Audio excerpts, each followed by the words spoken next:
साहेब नमस्कार. नमस्कार. माझं नाव राहुल सिद्धप्पा साबनी. मी बायोफॅक्टर इंडिया लिमिटेड कंपनीचा प्रतिनिधी आहे.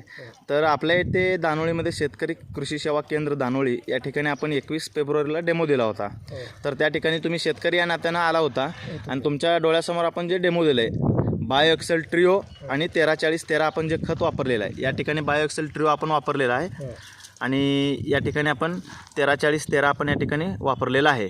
तर या ठिकाणी आपण जे दोन वापरलेले आहेत, दोन खतं जे आपण वापरले ते उगवण क्षमता पाहण्यासाठी वापरले आहेत. तर आपल्या डोळ्यात देखत जे आपण ट्रायल घेतलेलं आहे आणि त्या ट्रायलमधनं जो काय आलेला रिझल्ट तुमच्या डोळ्यासमोर आहे त्याच्याविषयी आपलं 2 मिनिट आपण आपलं परिचय देऊन आपण 2 मिनिटात आपलं मनोगत सांगावं. माझे नाव सुनील दिलीप चौगुले, ओके. राहणार दानोळी, तालुका शिरोळ, जिल्हा कोल्हापूर. ओके. मी एक शेतकरी आहे. माझी 5 एकर कायम माळवे असते. ओके साहेब. साहेब आता हे तुमचं बायो एक्सेल ट्रिओ आहे हे, ओके साहेब. आणि 13-40 फवारले आपण हे केलेलं, ह्या दोन्ही जर कंबाईन बघायचं झालं ओके साहेब. तर जमीन आसमानचा फरक आहे. ओके साहेब. जमीन आसमानचा. ओके. हे जे मुळाचे हे बघा, हां मुळे साहेब. बघायचे. Okay okay. आणि जे उगवण वर हां साहेब. तसं ह्याच्यात काय आहे का बघा? नाही, ह्याची ह्याच्यात उगवण क्षमता बघा. नाही. ओके साहेब. बरोबर. 0.1 सुद्धा उगवण क्षमता झालेली नाही याची. ओके ओके साहेब.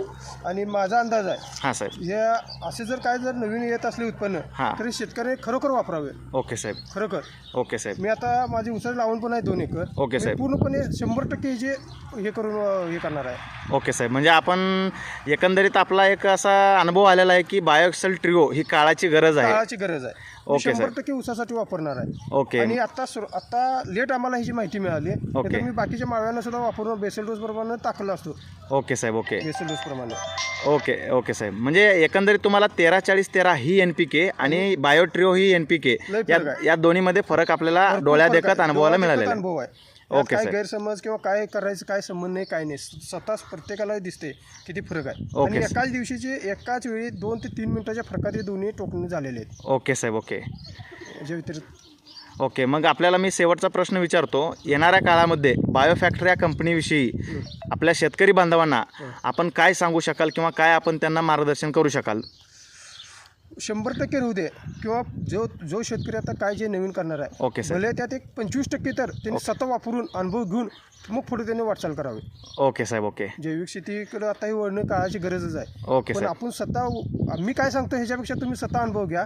ओके साहेब. 25% तुम्ही त्यात प्रयोग करा आणि मग ओके. पुढचं नियोजन करा. ओके. म्हणजे 25% बायोफॅक्टरचा वापर हा प्रत्येक शेतकऱ्यानं केलं केलंच पाहिजे. पाहिजे. ओके साहेब. ओके. थँक्यू साहेब. थँक्यू.